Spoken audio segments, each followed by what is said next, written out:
अनुपमा को वापस मिलेगी ट्रॉफी, अब आद्या बनेगी कहानी की main villain. TV serial Anupama की कहानी में फाइनली तपिश और डिम्पी की शादी वाला चैप्टर खत्म हो गया है। पूरे परिवार को सब पता चल चुका है कि तपिश का अतीत क्या था, जिसे वो लगातार छुपा रहा था। ये सब जानने के बाद डिम्पी ने टीटू को माफ़ कर दिया और अपकमिंग एपिसोड में आप देखेंगे कि पूरा परिवार खुशी खुशी दोनों की शादी करवाएगा। श्रुति और तपिश के सच से लेकर फूड क्रिटिक्स की हरकत तक सारी चीज़ें खुलकर सामने आ चुकी हैं, लेकिन अभी तक कई सवाल हैं जिनके जवाब मिलने बाकी हैं।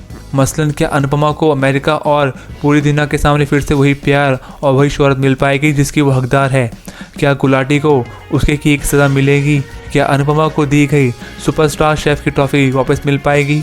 और क्या अनुज और अनुपमा फिर से एक हो पाएंगे? सभी सवालों के तो नहीं, लेकिन इनमें से कुछ सवालों के जवाब हमारे पास ज़रूर हैं। तो चलिए जानते हैं Rupali Ganguly Gaurav Khanna star TV serial Anupamaa में आगे अब आपको क्या ट्विस्ट और टर्न्स देखने को मिलेंगे और क्या असर पड़ेगा इसका कहानी पर। तपिश और डिम्पी की शादी कराने के बाद अनुपमा अनुज कपाड़िया फिर से अमेरिका लौटेंगे और इस बार आद्या भी उनके साथ जाएगी, जो अभी भी अपनी माँ से बहुत नफरत करती है।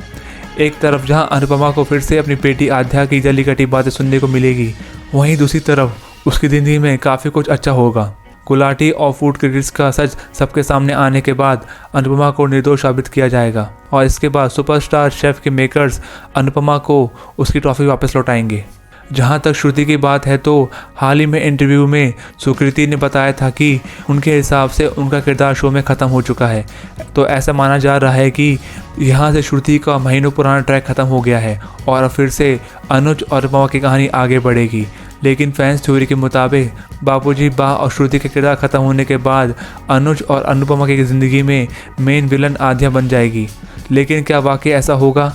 इसका सवाल जानने के लिए जुड़े रहिए हमारे साथ और हमारे चैनल को लाइक करें, सब्सक्राइब करें और शेयर करें।